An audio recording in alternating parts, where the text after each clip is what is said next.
Good morning, and thank you for joining this webinar introduction to the Shoreline Guidance Document. My name is Kristen Asen, and I am the acting chair of the Kootenay Lake Partnership and program coordinator with Living Lakes Canada. We're a nonprofit organization that works to help Canadians understand the connections between water, land use, climate change, biodiversity, and healthy communities. We do this through citizen science, watershed education, restoration, as well as innovative approaches for governance, management, and planning. So joining me today are Ryan Cloutier with Living Lakes Canada, is based out of Nelson. Nicole Capel with the Ktunaxa Nation Council is in Kimberley. Andrea Evans with Flynward is out of Castlegar, and Nicole Trigg, our communications coordinator, is providing technical support from Radium Hot Springs. We'd like you to become more familiar with the Shoreline Guidance Document and to feel comfortable exploring the web mapping tool to find specific property information. So how we'll do this is we'll begin with the story of the creation of the Kootenay Lake Partnership, as well as an introduction to the Shoreline Guidance Document. Nicole will speak to the unique aspects of the Kootenay Lake experience, which includes archaeological and Ktunaxa Nation cultural values. Andrea will demonstrate how provincial agencies are using the information and give us a tour of the interactive web map. And Ryan will wrap up with walking us through the current review of the methodology. And we'll wrap up with some time for questions at the end. So our story begins with several converging factors and opportunities. Fisheries and Oceans Canada completed a foreshore assessment of the west arm of Kootenay Lake in 2004 and again in 2008. They noted extensive impacts on the shoreline, including beach grooming, vegetation removal, retaining walls, disturbed spawning habitats, and over 300 new docks and groins were built in that 4-year time period.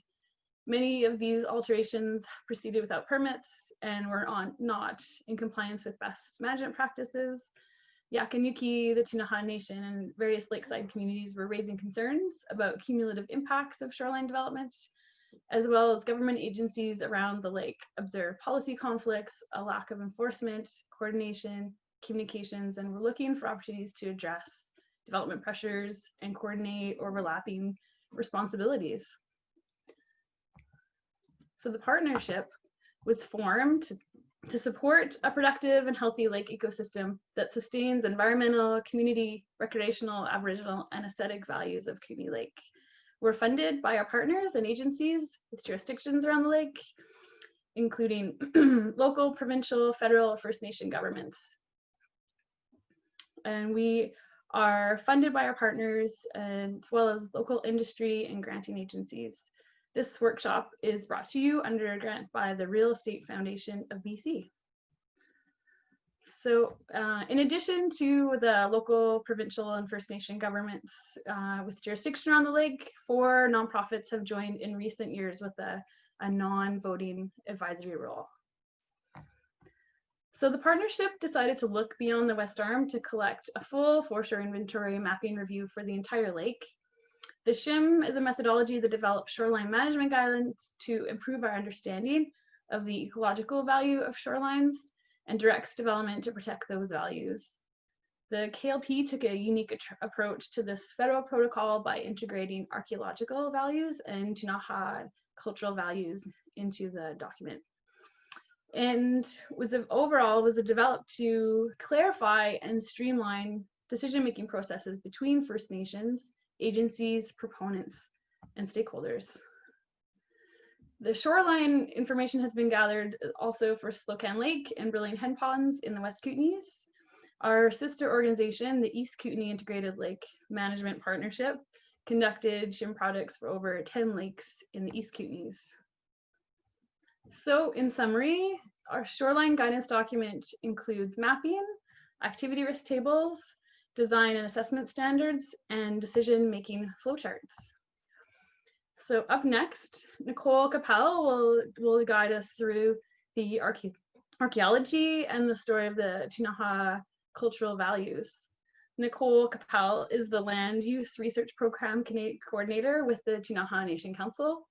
She has a Bachelor of Arts in Anthropology from Trent University and a Master of Arts in Environment and Management from Rural Roads. Nicole worked as a professional consulting archaeologist for over 10 years in BC and joined the KNC in 2010. Her role focuses on implementing the Ktunaxa title and right strategy and working with a team to ensure natural resource projects within the Ktunaxa homelands are conducted in a way that aligns with their governance structure and stewardship obligations. She sits on the KLP and provided oversight in the development of archaeological and Ktunaxa cultural values of the Shoreline Guidance Document. So thank you very much, Nicole. Thanks, Kristen. So I'm just going to start with a bit of background about the Ktunaxa Nation for those of you who are unfamiliar, which most people probably are familiar with the Ktunaxa Nation. So Ktunaxa Amakas, our territory, it is 70,000 square kilometers and extends into Alberta in the United States.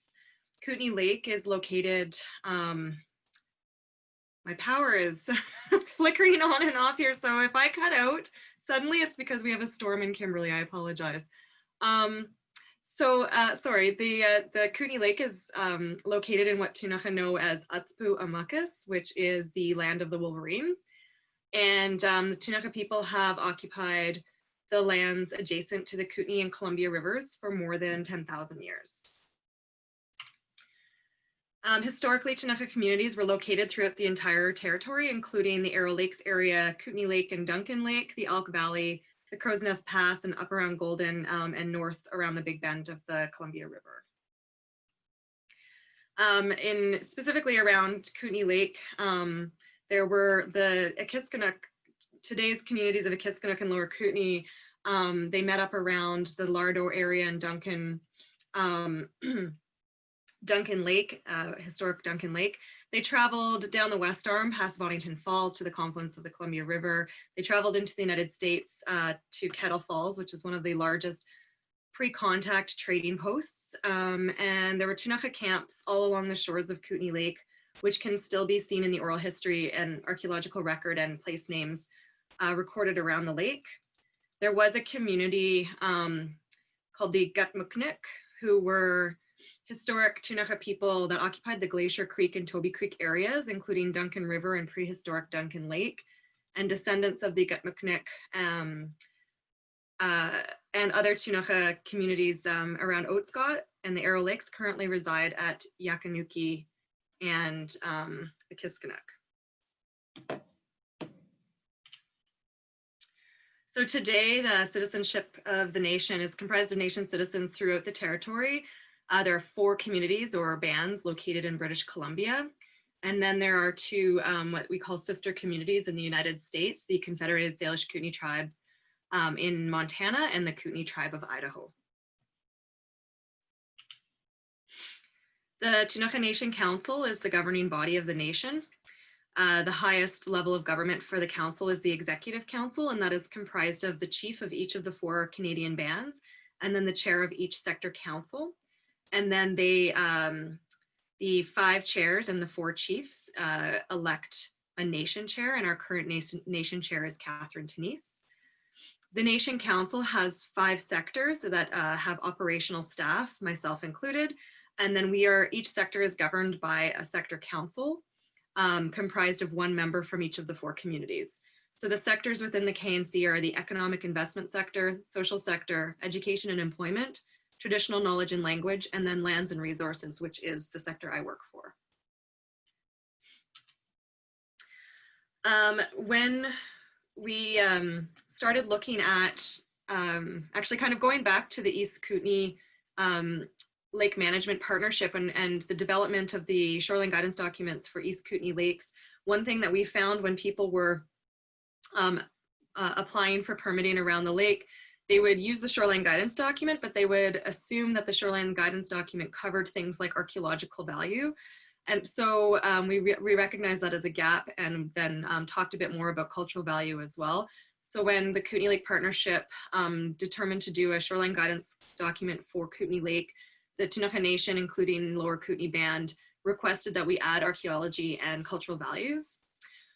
And so the cultural values study was unique. It was something that we had to design the methodology as we hadn't seen it done anywhere in British Columbia or Canada. So we looked at cultural values that exist that were not captured through the ecological and archaeological values mapping.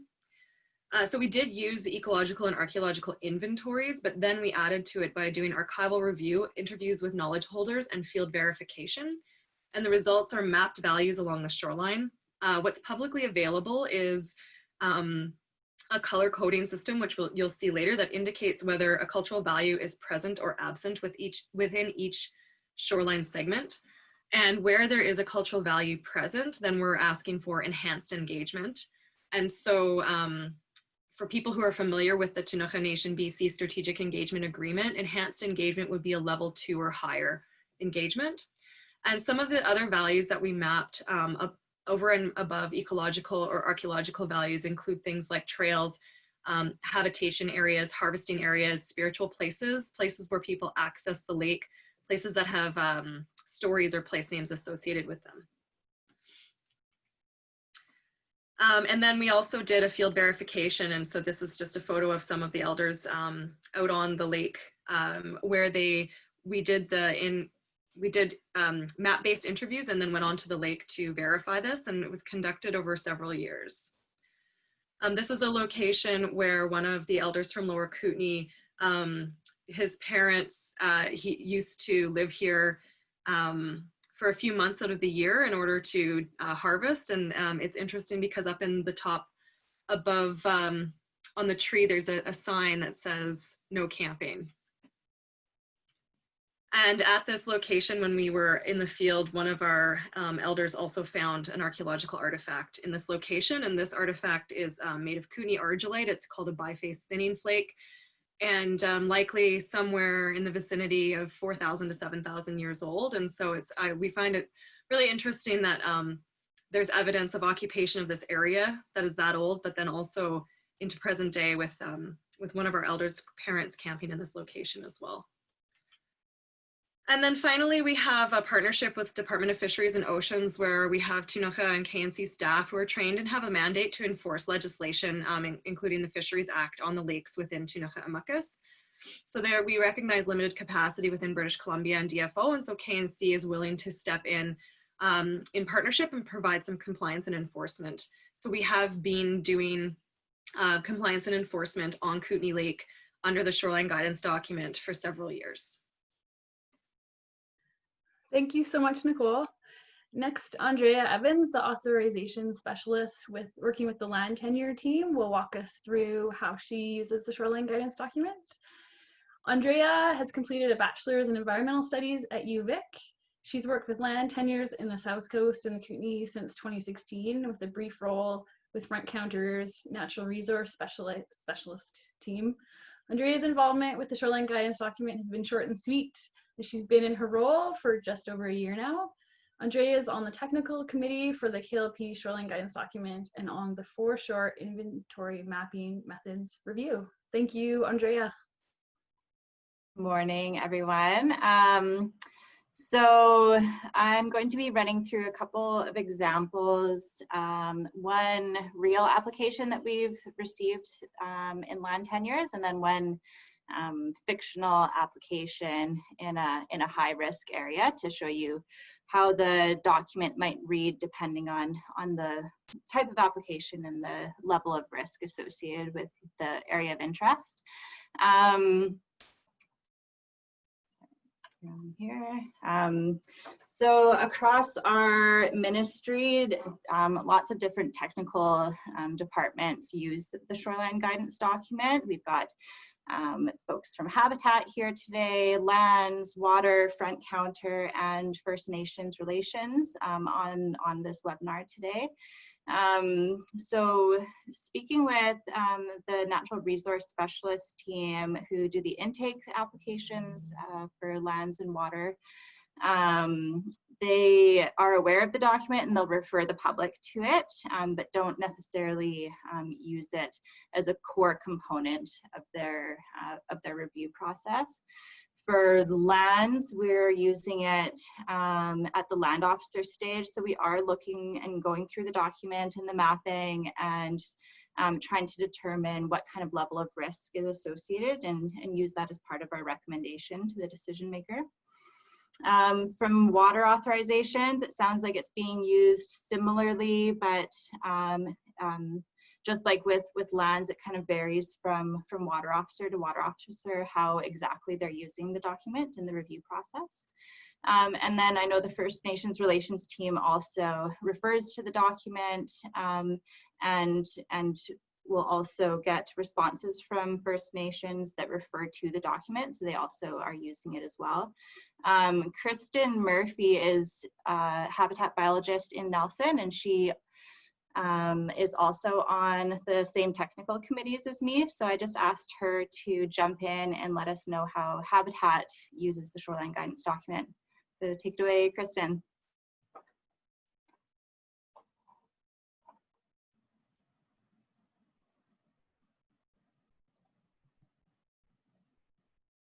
All right, looks like she's still muted here. Oh, unmuted. Okay, hi, great. can you hear me? Yeah, we can hear you. Okay, so habitat biologists use the document as a referral agency. Because we aren't legislative decision makers, we receive both land and water applications. We review the mapping and the identification of the shoreline, whether it's high, very high, sort of what the status of that is. We know that that information has been collected through a scientific process, so we know that the data is valid, and based on the level of risk of the activity plus the ranking or rating of that shoreline, that's how we use the Shoreline Guidance Document. So if, for example, if it's say a very high value shoreline plus a high risk activity, that's going to sort of determine what our recommendations to the legislative decision maker is. So we may be asking for an environmental assessment with mitigation strategy that would be incorporated into that tenure, or in some cases, if we feel like the risk overrides any mitigation that can be completed, we may be using that data and that Shoreline Guidance Document to recommend a refusal. Great, thanks, Kristen. And I just wanted to mention, just finally, that our decision makers are not bound to follow the guidance in the document, but as Kristen said, it's a great scientific data that we can use. So it works its way into the rest of the different factors that we review for our authorizations. So the first example I'm going to walk through, and I'm going to move away from the slideshow and actually go into the guidance document. For those who haven't used it before, we're going to do exactly what you would do if you had an area of interest you were looking through. So we'll go into the website. Just before that, so this red outline here is the application. It's a commercial dock, I think in Balfour area. The proponent has an existing small private moorage dock here, and they are proposing to create this dock that would be used by different neighboring properties. So it's not quite a marina, not quite a private moorage structure, but we're calling it a commercial dock because he's going to receive payment for from the neighbors for use of the structure. So you can see that there is a boat launch. This was submitted with the application. There's an existing boat launch area here, some pilings, and this is the private moorage dock that I believe would be removed if this application is approved. It's just a little site plan they also submitted. So when you receive an application, your first step is going to be to find the Shoreline Guidance Document, whatever lake your application is on. We've got Shoreline Guidance Documents in West Kootenay and East Kootenay. So, so you want to make sure you're going to the right website. For this case, it's on Kootenay Lake. So we'd be going to this website, then you'd be going to the interactive map to find your area of interest, and then open the Shoreline Guidance Document So I have those, I'm not going to click the links because I have them up already. So this is the Kootenay Lake Partnership website. Conveniently, you just scroll right down and the Shoreline Guidance Documents are on the main page. So this is for Kootenay Lake, the different documents available, and then we have Slocan Lake on the right-hand side here. So I've put in the address already that that is associated with this application. So it's already zoomed me right to our area of interest. And just as a preliminary exercise to make sure we're looking at the right spot, I like to turn off all the layers to make sure I can find out exactly where we're looking. And you can see here, here's the boat launch or actually, sorry, it's right here, the boat launch for this application. So we can start turning on the different layers here. So Fem points, got boat launch right here. This is just what was noted in the field when they were doing the original mapping. Segment break, we don't have any segment breaks here, and I'm just gonna, it's a technical component that I won't get into right now. This aquatic habitat index rating is a super important one. I'll just open the legend here. You can see it's orange, and that shows that we have a moderate risk for aquatic habitat index. So I'm going to jot that down so I can remember what color it was when I go over to the Shoreline Guidance document. The next one is if there's any erosion identified, and there isn't in this area, so that's great. Vegetation, EV means emergent vegetation. So in our particular area, there is no emergent vegetation. So that's one less sensitivity to deal with. Site sensitivity, your options are aquatic and environmental. Environmental are not sensitive. So I'll explain in a minute what that means. But we can see that it's blue, so it's aquatic site sensitivity. Next one we're going to go to is enhanced engagement. Purple would be yes, gray is no, so there's no enhanced engagement required for this particular location. And then is there critical white sturgeon habitat? It doesn't look like it in this area. And then our last one is archaeological values, so that's going to be orange zone. So all these colors will make sense when we go over to the guidance document itself. So really, when you're looking at the mapping, you just have to record the different layers and the colors associated, and then we'll move into the guidance document itself. So right now we're on version 9 is uploaded. It's a living document, so we're still making adjustments as time goes on. So this one is freshly uploaded. So our first value that we looked at was the site sensitivity, and that was blue. And so aquatic site sensitivities would be like fish habitat, spawning locations. Environmental site sensitivities would be something on the upland, so maybe raptor's nest or like a wetland with lots of potential habitat or something like that. So for this location, it was only aquatic site sensitivities. We aren't looking at upland site sensitivities as well. Our next step is to look at the aquatic habitat index. So I'll just jump to that page. So this table, all of the tables in the guidance document look very similar to this. It's a list of different potential activities that are listed here, the types of authorizations that may be required, and then the different rankings. So depending on what matrix you're looking at, the colors will be different and they'll be signifying different things. Very high risk is VH, high, medium, low. So to use it, you have to look at your risk rating, and we had orange for the AHI. And so now we have to find our activity in the table. So it's a 2-page table. It goes through lots of different types of activities that could be proposed by someone. Some of them fall under, would require land tenure. Most of them require a Section 11 under Water Sustainability Act. Some require DFO review. So that's where this middle section here will help guide applicants and what types of authorizations they might need.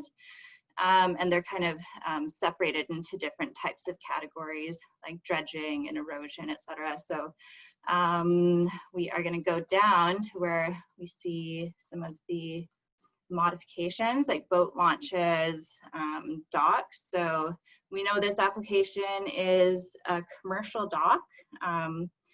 So here the line item dock says refer to figure 3 for the whole risk matrix. So it's not giving us a risk rating. Just going down a little bit, sometimes an activity doesn't fit perfectly with what's at the table. So for this example, because it's a commercial dock, it's not quite as simple as a simple private moorage structure. But it's also not a marina, but just for the exercise, we'll look at the docks line item and the marina new construction line item 2, which is referring us to figure 4. So going to, we'll look at figure 3 first, which is down at the bottom of the document. Oops, sorry. So this is a flow chart that can be used by applicants when they're wanting to construct a private moored structure, and it'll help guide them in the right direction. So just starting at the top, the proponent is the owner of the upland. Is the dock located in a reserve area or an application only area? No, it is not in this case. Is the proposed moorage for single family use or a small group with 3 or fewer boat slips? This one has more like 4 to 5 boat slips. So we're going to say no, it doesn't have fewer than 3, and it's going to refer us to figure 4. So going to the next page, we're now in the design and assessment flow chart for commercial and strata moorage, which is more appropriate for the application type anyways. Going through, the beginning is the same. Yes, they own the upland. No, it's not in a reserve area. And yes, it's for more than 3 slips. Is it outside of a mapped aquatic sensitivity type? No, it's not outside, because we already know the aquatic sensitivity type, the blue ribbon, it showed up for this area. So the flow chart is directing the proponent to engage QEP to help them with their application and try and mitigate any impacts to the foreshore.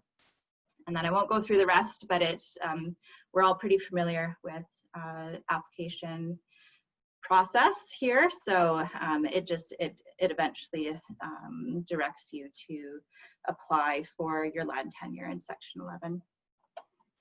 And then our next value that we're going to look at is the enhanced engagement. It was gray for this application. So as you can see, the cultural values engagement matrix looks very similar to the aquatic habitat index one. It's got all the same activities listed here in the activity table, and then it's got the 2 different colors that it could possibly be for the foreshore. And ours is gray for this one, which is mostly standard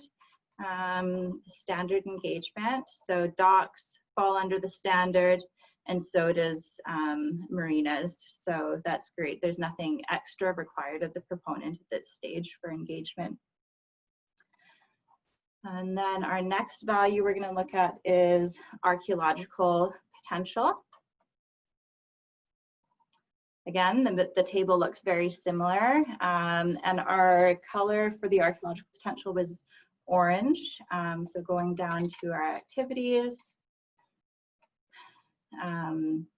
docks are very high in this area, and marinas are very high as well. So now we need to figure out what does that actually mean for the proponent.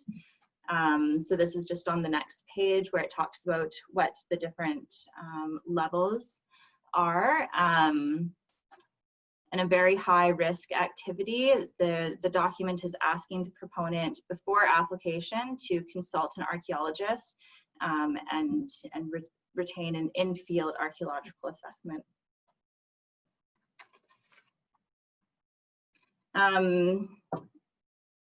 As we know, in our authorizations role, this doesn't always happen, and even if an archaeological assessment was provided with an application and the proponent follows the guidance in this document, we would still go through our normal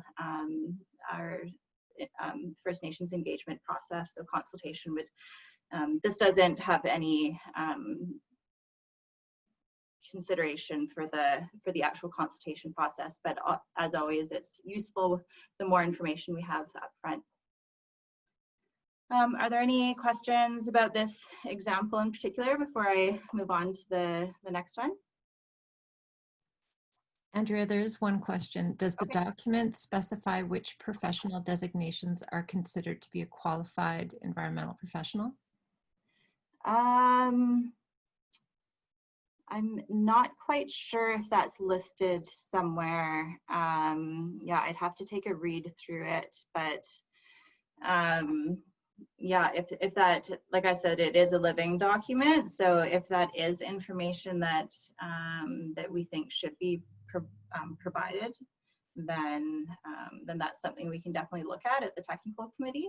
But I'm not remembering seeing any specific designations listed anywhere. I don't know, anyone, if I'm wrong, someone else jump in quickly, but that's a good suggestion for sure. Any other questions? No? Oh, there's one more. Do you still consult with habitat officers? Yes.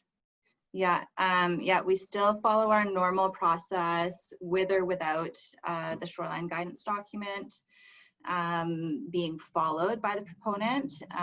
So it's really if it's used properly by the public before they submit application and they're following all the recommendations in the guidance document, it's really supposed to help a property owner get an idea of the different things that might be required if they do submit application. And if they have a high risk activity proposed in a highly sensitive area, they may decide after reading the document that they're going to revise their proposal or choose a new area or not submit application at all based on the different things that could come up and be required during application.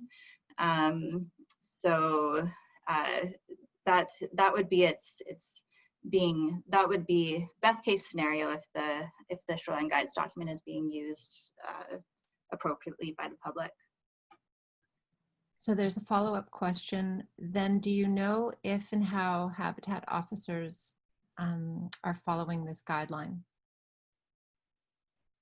Following the guidance in the document. Yeah, Kristen, do you want to jump in there? Sure. I mean, we use it as a tool, sort of, as I explained earlier, depending on the level of risk and where it falls in the matrix, it can often determine what our recommendations to the decision maker are. So whether it's, whether we're asking for, say, an environmental assessment, and there we also make recommendations about who does it, if it is, say, a registered professional biologist or an independent consultant, and what type of mitigation we may be looking at. If it's, say, a low risk activity in a yellow zone, the amount of information that we request may be minimized, or if they've got a complete package up front because the property owners have already kind of gone through the document, it may be a complete package, in which case it will minimize our recommendations or our comments overall. Okay.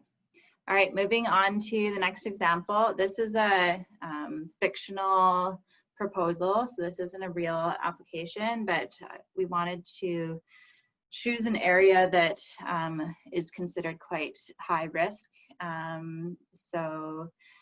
You can see how the document might work to deter people from submitting application.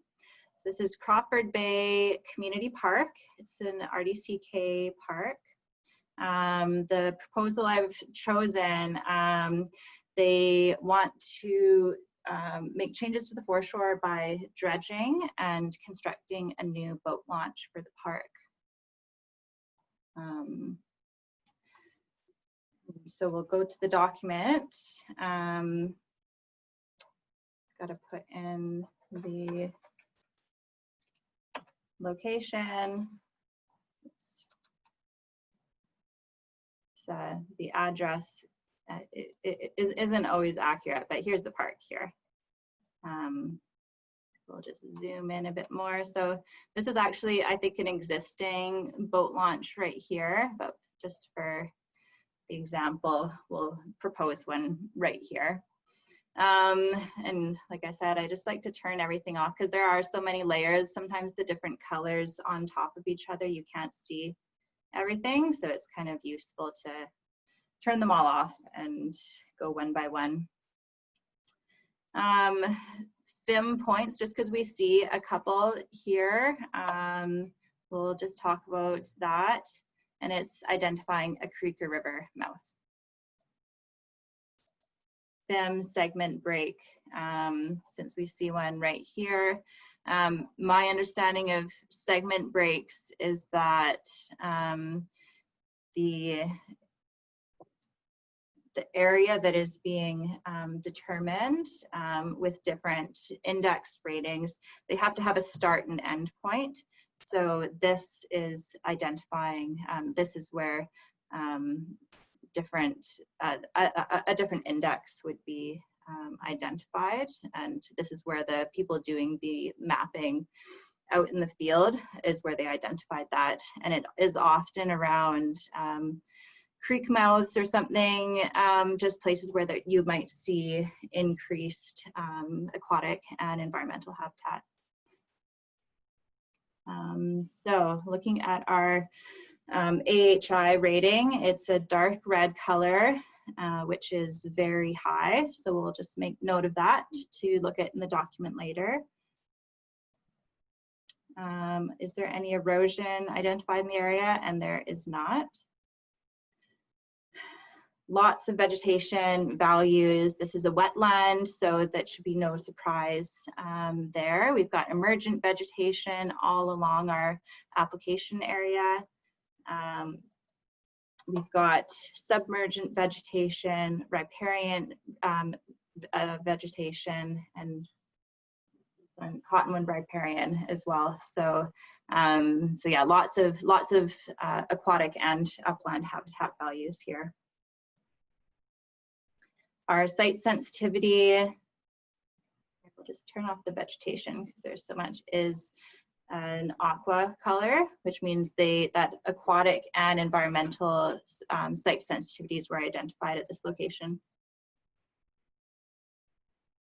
Is enhanced engagement required? This one is purple, so it is flagging yes to enhanced engagement. We're also saying it's a bit hard to see with the colors, but there's diagonal lines here which identify that this area is also critical for white sturgeon habitat. And we have a red color for archaeological values, which is the highest risk as well. So yeah, so if someone was looking at this application area, they'd automatically see, even before looking at the document, that it hits the very high of, it hits the highest color of every value. So first we'll go back into the AHI. We'll skip the sensitivity types since we just went over that with the last example, but it's aquatic and environmental. So there's fish habitat as well as upland habitat values as well. So looking into the risk matrix, we have dredging and a boat launch. So we see dredging is right here. We have a dark red rating. It's in the very high risk. And then going down, boat launch is on the second page. So construction of a new hard surface boat launch is also very high. So to look at what that actually means, we'll just zoom down here. Sorry about this too. So very high risk activity is this box up here talks about, it just describes what that risk means, and then there's some directions or recommendations of how you might be able to mitigate those risks and what your next steps are if you proposal in this very high risk activity category. Our next value that we will look at is the enhanced engagement. So here we are at our risk table again. Dredging, new proposals in the purple area is enhanced engagement. There's also different colors here, so they're identified as red is high, yellow moderate, green is low. So we've got a red enhanced here. And then for boat launches, another red enhance. And I'll just mention, I guess at this point too, that lots of applications have multiple things that are being proposed, and the document advises that the more activities that are being proposed, the risk is elevated. So you're not taking an average, it's kind of a compiling risk. So I'm actually gonna let Nicole Kay jump in here and just let us know, just talk a little bit about what enhanced engagement means. Right, thank you. Yeah, and so enhanced engagement, oh, thanks for bringing that over. So the level of engagement aligns, as I mentioned, with the strategic engagement agreement. And so we've provided a link to the online strategic engagement agreement, and enhanced engagement is usually a level 2 or higher.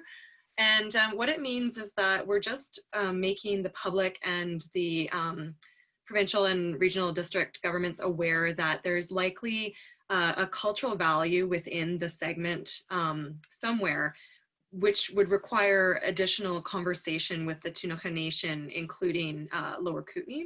And so there's maybe a higher risk of infringing on rights in the area. And so what we're asking for is to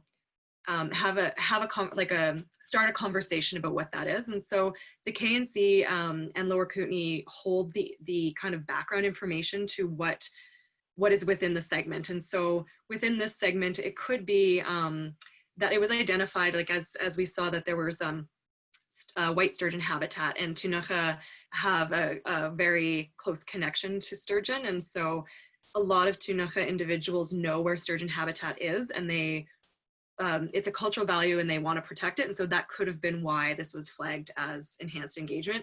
Or it could be a place where Ktunaxa are currently accessing the lake to practice Aboriginal rights such as fishing, etc.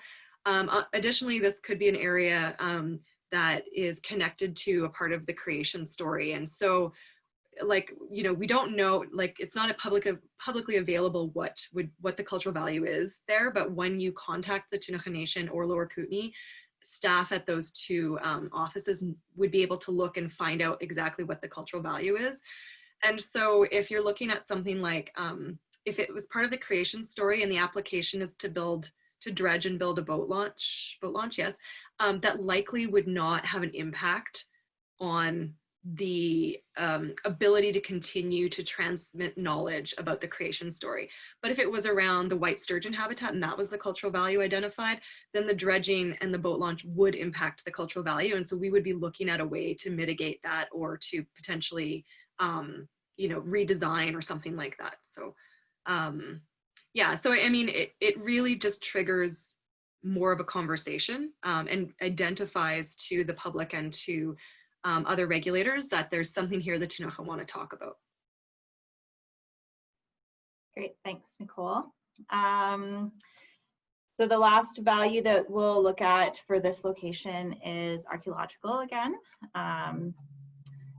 And we know that it was a red color. Dredging in a red zone is a high risk activity, and boat launch is very high. So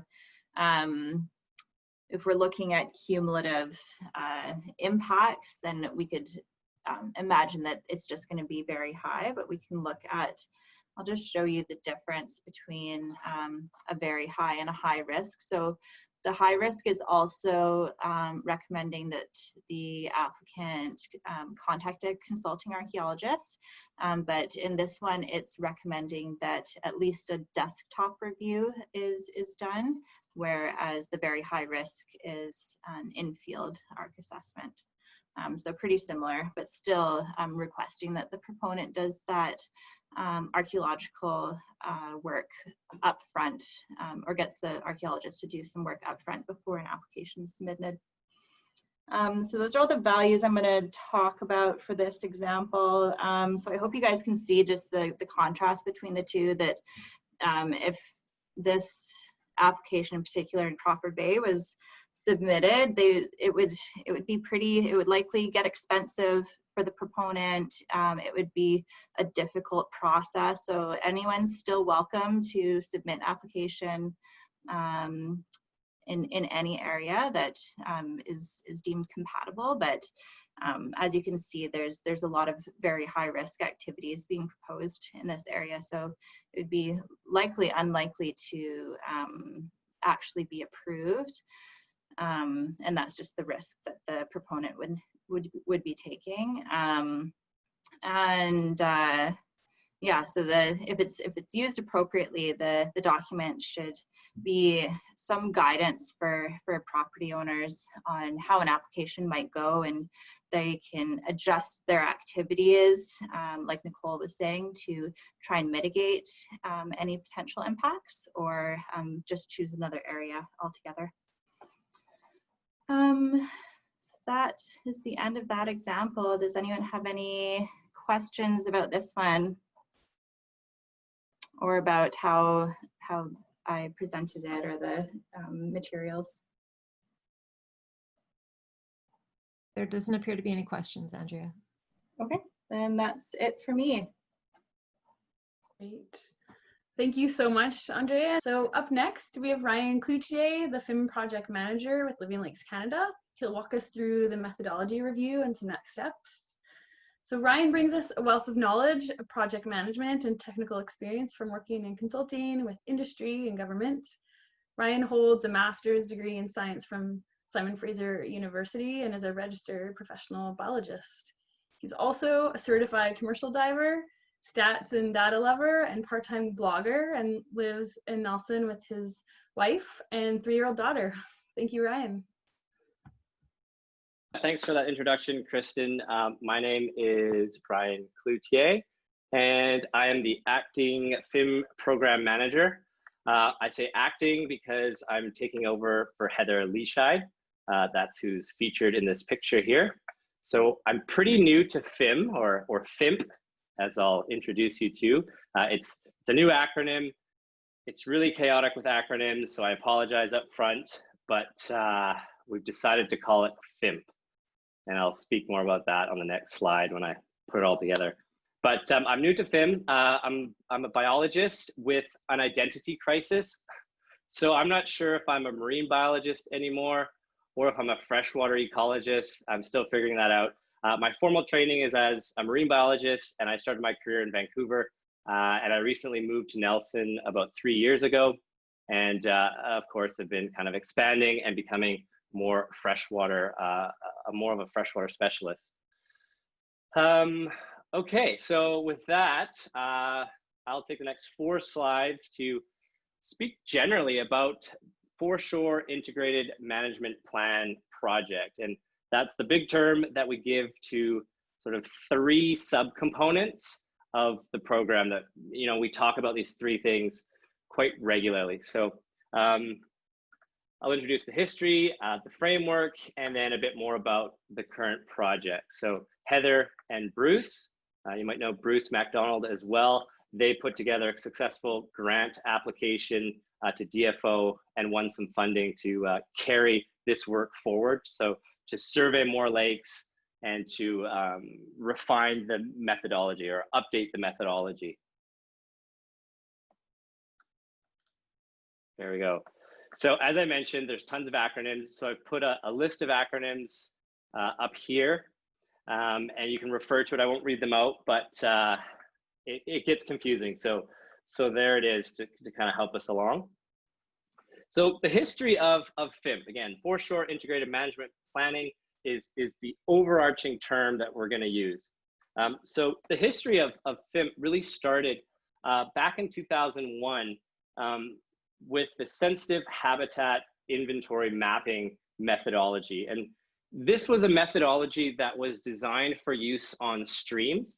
And it was developed in the Lower Mainland, so in Vancouver area. And as you know, there's tons of tiny streams there that provide really important habitat for coho and other salmonids and other aquatic species. So DFO and MOE wanted to start inventorying and mapping these streams and cataloging them.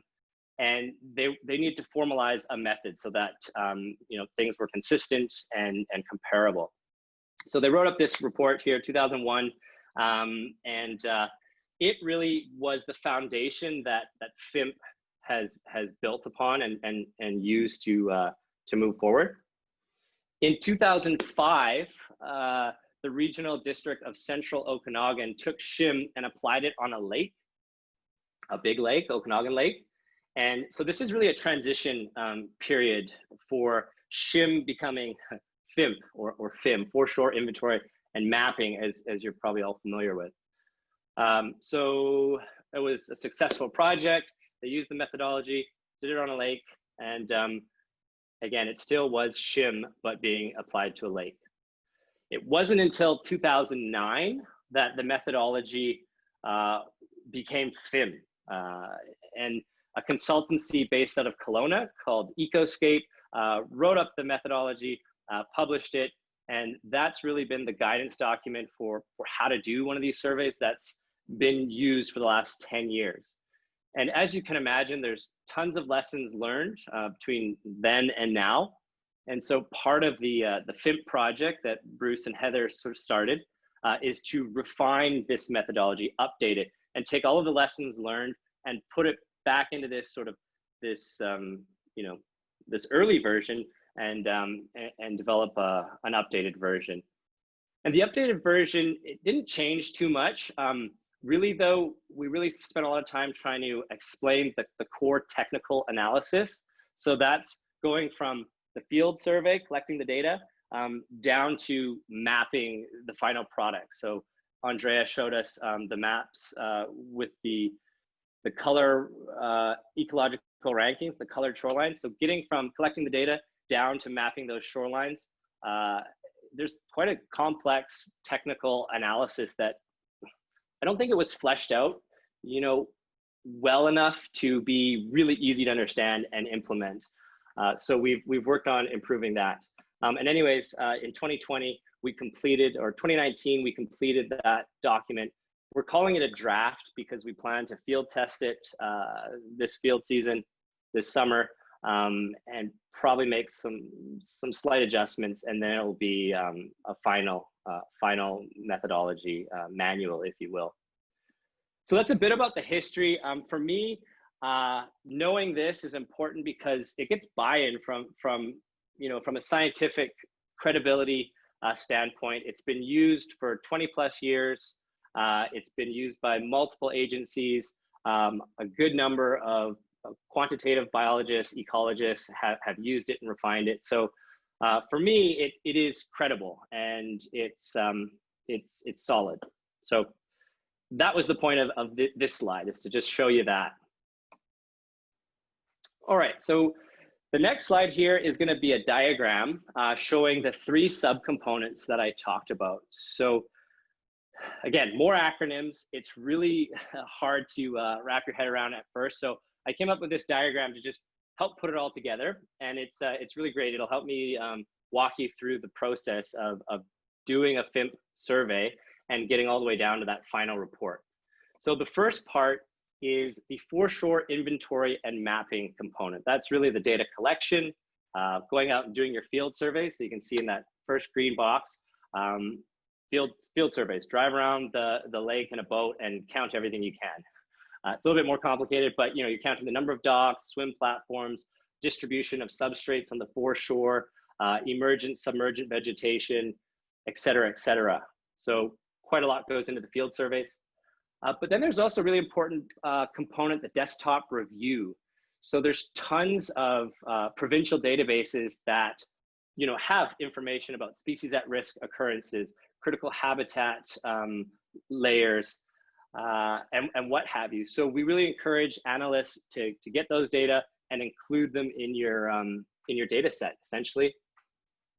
And then, as Nicole mentioned, there's the First Nations traditional ecological knowledge component, and the methodology allows the incorporation of that if it's available. It's not always going to be available, but depending on the project, it may or may not be. So those are the three bits of information that go into the FIM component, the field or the data component.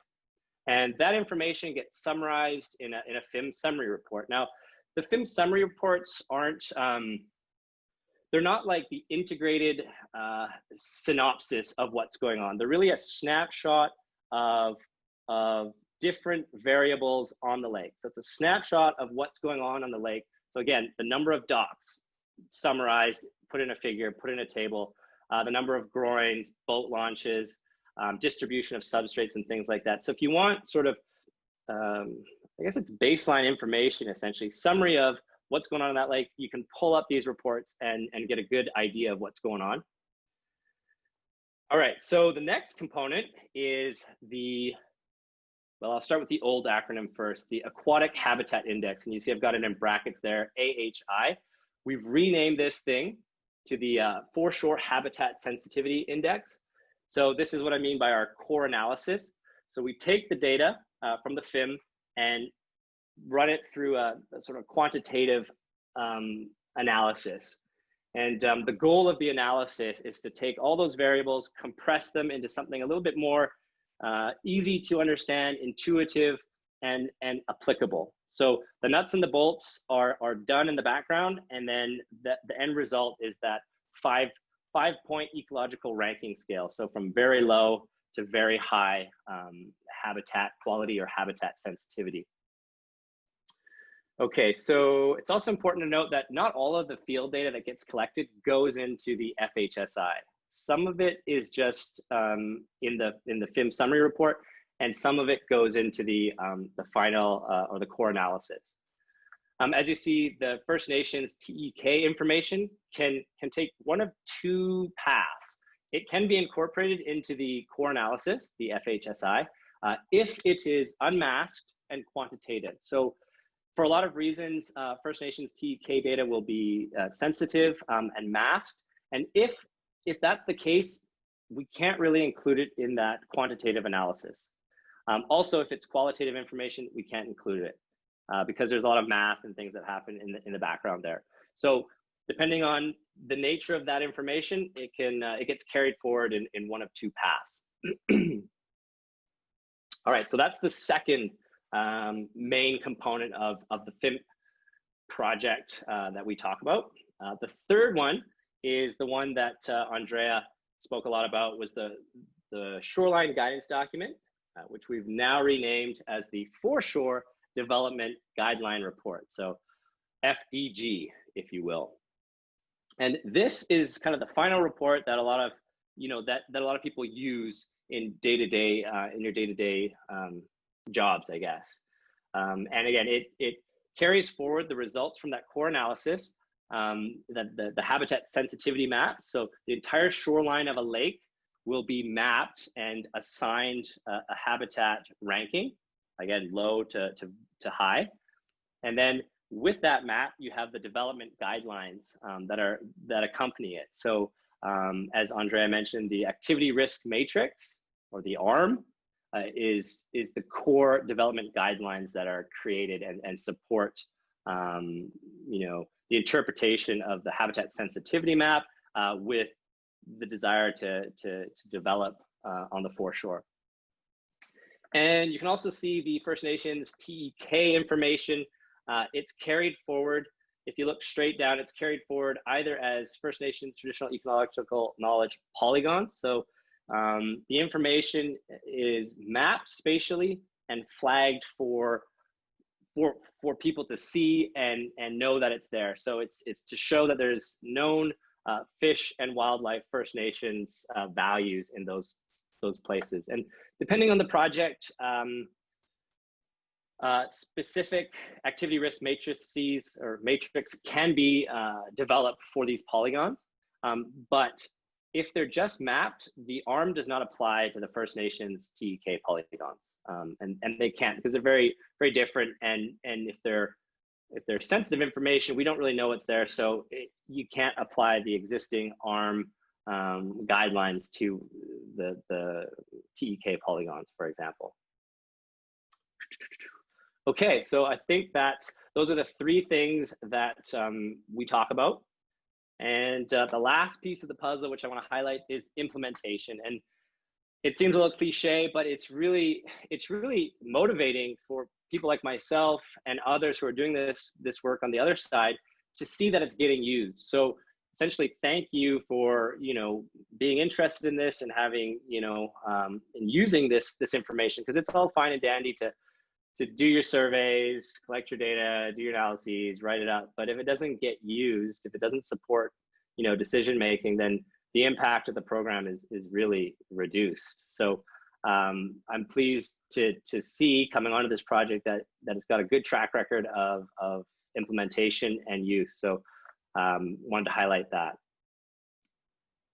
All right, so the last slide, I'll just speak really generally about the current Fem program. As I mentioned, Heather and Bruce put together the grant application, so it's important to acknowledge them. Heather had a baby, so she's on mat leave. I don't think I mentioned that, but I'll be in the picture until early next year, and then she's gonna come back and take over. So I'm working with Bruce right now. The project started in 2019, and really late 2019, so we're just coming to the end of our first year, and it's gonna go until 2022, 2023, just because of the way the fiscal years line up. But there's 3 more years worth of funding where we're going to do more FIMP surveys, more outreach, and a few other things, and I'll come back to that in the next pop-up. The project's funded by DFO, and actually it's funded by the Canadian Nature Fund for Aquatic Species at Risk. It's a sub-program of DFO, so it has a species at risk bent to it. So just like to acknowledge that. And at the high level, the objectives of the program are really to update the methodology, do more surveys, so write more shoreline guidance documents, and implement and encourage implementation. So outreach and training and helping people become more familiar with the documents essentially is really important. So to date, in 2019, we finished that methodological update. So it's a 100+ page FIMP manual, if you will. So if you want to do a FIMP survey, everything's there. That's going to go live, like I said, probably the end of this summer. We'll finalize it and distribute it. We prioritize which lakes we want to have surveyed in the Upper Columbia Basin. So we have work happening this summer. 2 to 4 lakes will be surveyed. And then another big part of the puzzle is this data management. And data management's been a challenge. And as probably a few of you know from using this, the documents are not located in a centralized location. So it can be a little tricky to get a hold of them. I think in the past, we've tried our best to directly source it to different levels of government to use. But what we're looking to do in the future is create a central place to house the data, to provide access, and to outline the data sharing protocols and whatnot. So we want to make that easier for people to access and make a one-stop shop essentially. So the data management piece will get carried forward into this year, and by the end of this year we should have that done. And then in 2020, as I mentioned, there's going to be some summer field work happening. We'll have 2 to 4 lakes surveyed, and by the end of this year we'll have 2 to 4 more shoreline guidance documents completed. So hopefully you can add them to your toolkit. And again, a bit more outreach and training, just both at the consulting level and user level. So folks like yourselves who are using them, just help encourage people and get people familiar with what these documents can do. So I think I'll leave it there. I see some questions popping up. I haven't read them, but that is the end of my presentation, and we'll have a look if there's any questions. So thank you. Ryan, the first question is, can you let us know which lakes are on the priority list? And you may want to mention the RFP that just went out as well. Yeah, certainly. To add on to that, another question is very similar. How were those 2 to 4 lakes selected for the 2020 survey, and what are they? Yes, no problem. Yeah, that's all. Those are great questions. So first off, the lakes that we're looking to survey this year are Lake Windermere, Moyi Lake, and one or two of Whitetail and White Swan Lake. So how those lakes were prioritized, we have a prioritization criteria, and a big thing that went into that was development pressure. So we really wanted to understand which lakes were getting a lot of, for example, for lack of a better description, like applications to develop. So Lands Act applications or Water Sustainability Act applications. And we wanted to survey those lakes to have a good baseline ahead of all of this development pressure moving forward.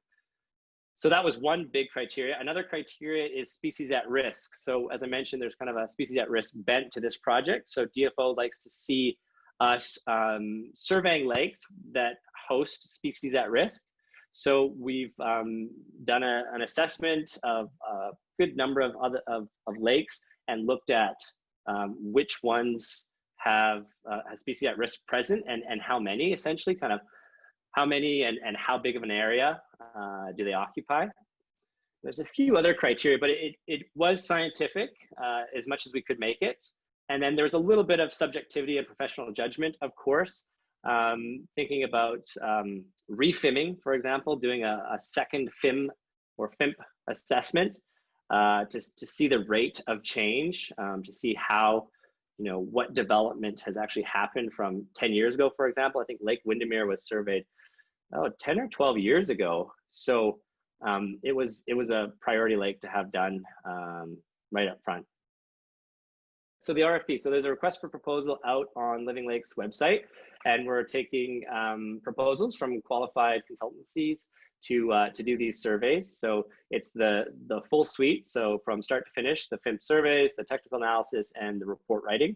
And the RFP's gone live, it's on our website, and we're gonna be putting it on another couple RFP websites. But it's open now until May 25th. And May 25th, we'll start to score those proposals and then award the work to one or two consultants, depending on what we get. So yeah, it's exciting and really moving forward in good speed. So much, Ryan. What does all this mean?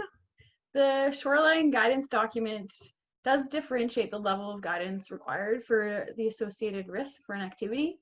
It documents conditions to assist with compliance and enforcement, helps residents and developers navigate complex regulations, brings clarity to permitting requirements, supports conservation, restoration, and education, and does all this without introducing any new regulations.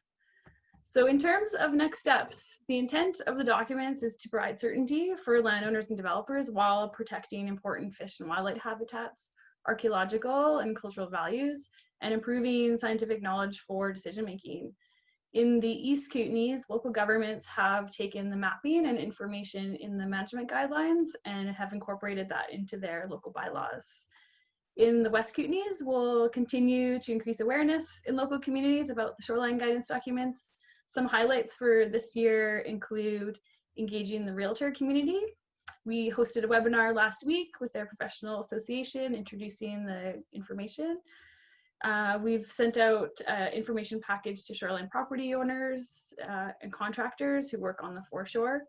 And we will be continuing to support local governments, the Regional District of Central Kootenay, the City of Nelson, and Village of Caslow in their public processes to incorporate the Shoreline Guidance Documents into their policies and regulations. And as Ryan mentioned, we'll have all this information available in one location to be found later this year. So I'd like to say a big thank you to Andrea, Ryan, and Nicole for presenting today, and thank you to Kristen for sharing the habitat perspective. It was very insightful. And thank you for everyone for taking the time to join us today. And we do look forward to assisting you as you become familiar with the documents and to use the information in your processes. So thank you very much, everyone, and we hope you enjoy the rest of your day.